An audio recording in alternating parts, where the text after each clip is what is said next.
ಹಾವೇರಿ ಜಿಲ್ಲೆಯ ರಾಣೆಬೆನ್ನೂರಿನಲ್ಲಿ ಅಕ್ರಮ ಕಸಾಯಿಖಾನೆಗಳ ವಿಚಾರಕ್ಕೆ ಭಾರೀ ಉದ್ವಿಗ್ನತೆ ನಿರ್ಮಾಣವಾಗಿದೆ. ವಿಶ್ವ ಹಿಂದೂ ಪರಿಷತ್ ಹಾಗೂ ಬಜರಂಗ ದಳ ಕಾರ್ಯಕರ್ತರು ನಗರದಲ್ಲಿನ ಹಲವು ಪ್ರದೇಶಗಳಲ್ಲಿ ನಡೆಸುತ್ತಿರುವ ಅಕ್ರಮ ಕಸಾಯಿಖಾನೆಗಳ ವಿರುದ್ಧ ತೀವ್ರ ಆಕ್ರೋಶವನ್ನು ವ್ಯಕ್ತಪಡಿಸಿದ್ದು, ತಕ್ಷಣವೇ ಅವುಗಳನ್ನು ಬಂದ್ ಮಾಡಿಸುವಂತೆ ಅಧಿಕಾರಿಗಳಿಗೆ ಕಟ್ಟುನಿಟ್ಟಿನ ಎಚ್ಚರಿಕೆಯನ್ನು ನೀಡಿದ್ದಾರೆ. ಅಲ್ತಾಫ್ ನಗರ, ಸಿದ್ದೇಶ್ವರ ನಗರ, ಕೊರವರ ಓಣಿ, ವೇಣಾ ಟಾಕೀಸ್ ಸುತ್ತಮುತ್ತ ಸೇರಿದಂತೆ ಹಲವು ಕಡೆಗಳಲ್ಲಿ ನಿಯಮ ಉಲ್ಲಂಘನೆ ನಡೆಯುತ್ತಿದೆ ಎಂದು ಆರೋಪಿಸಿರುವ ಸಂಘಟನೆಗಳು ಕರ್ನಾಟಕ ಜಾನುವಾರು ಹತ್ಯೆ ನಿರ್ಬಂಧ ಮತ್ತು ಸಂರಕ್ಷಣಾ ಕಾಯ್ದೆಯನ್ನು ಉಲ್ಲೇಖಿಸಿ 3 ದಿನಗಳೊಳಗೆ ಸಂಪೂರ್ಣ ಕ್ರಮ ಕೈಗೊಳ್ಳುವಂತೆ ಗಡುವು ನೀಡಿವೆ. ಇಲ್ಲವಾದರೆ ತಾವೇ ಮೈದಾನಕ್ಕಿಳಿದು ಕಸಾಯಿಖಾನೆಗಳನ್ನು ಬಂದ್ ಮಾಡುವುದಾಗಿ ಘೋಷಣೆಯನ್ನೇ ಮಾಡಿದ್ದಾರೆ. ಇದೇ ವೇಳೆ ಯಾವುದೇ ಅಹಿತಕರ ಘಟನೆ ಸಂಭವಿಸಿ ಕಾನೂನು ಸುವ್ಯವಸ್ಥೆ ಹದಗೆಟ್ಟರೆ ಅದರ ನೇರ ಹೊಣೆಗಾರಿಕೆ ಪೌರಾಯುಕ್ತರು ಹಾಗೂ ಸಂಬಂಧಪಟ್ಟ ಅಧಿಕಾರಿಗಳ ಮೇಲಾಗಿರುತ್ತದೆ ಅಂತ ಸ್ಪಷ್ಟಪಡಿಸಿದ್ದಾರೆ.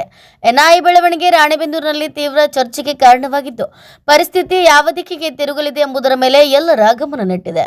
Bureau report, news pulse, Ranebennur.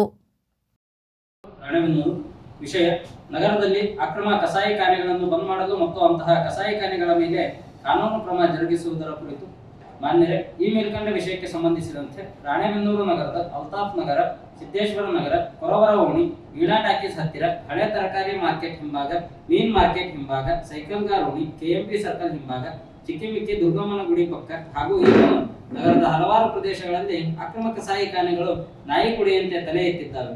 Karnataka ಜಾನುವಾರು ಹತ್ಯೆ ಪ್ರತಿಬಂಧಕ ಮತ್ತು ಸಂರಕ್ಷಣಾ ಕಾಯ್ದೆಯ ಪ್ರಕಾರ ಇಂತಹ ಕಸಾಯಿಖಾನೆಗಳನ್ನು 3 ದಿನದ ಒಳಗಡೆ ಸಂಪೂರ್ಣವಾಗಿ ಶಾಶ್ವತವಾಗಿ ಬಂದ್ ಮಾಡಿಸಿ ಅಂತಹ ಕಸಾಯಿಖಾನೆಗಳ ಮಾಲೀಕರ ಮೇಲೆ ಕಾನೂನು ಕ್ರಮ ಜರುಗಿಸಬೇಕು.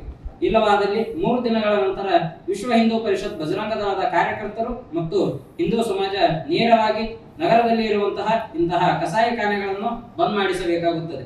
ಈ ಸಂದರ್ಭದಲ್ಲಿ ಏನಾದರೂ ಅಹಿತಕರ ಘಟನೆ ನಡೆದು ಕಾನೂನು ಸುವ್ಯವಸ್ಥೆ ಹದಗೆಟ್ಟರೆ ಅದಕ್ಕೆ ನೇರ ಹೊಣೆ ಪೌರಾಯುಕ್ತರು ಮತ್ತು ಅದಕ್ಕೆ ಸಂಬಂಧಪಟ್ಟ ಅಧಿಕಾರಿಗಳೇ ಅದಕ್ಕೆ ನೇರ ಹೊಣೆಯಾಗಿರುತ್ತಾರೆ. ಗೋ ಕಸಾಯಿಖಾನೆಗಳನ್ನು ನಡೆಸುವ ಸ್ಥಳ, ಮಾರಾಟ ಮಾಡುವ ಅಂಗಡಿಗಳು ಮತ್ತು ಪ್ರದೇಶಗಳನ್ನು ಈ ಪತ್ರದ ಹಿಂದೆ ಲಗತ್ತಿಸಲಾಗಿದೆ.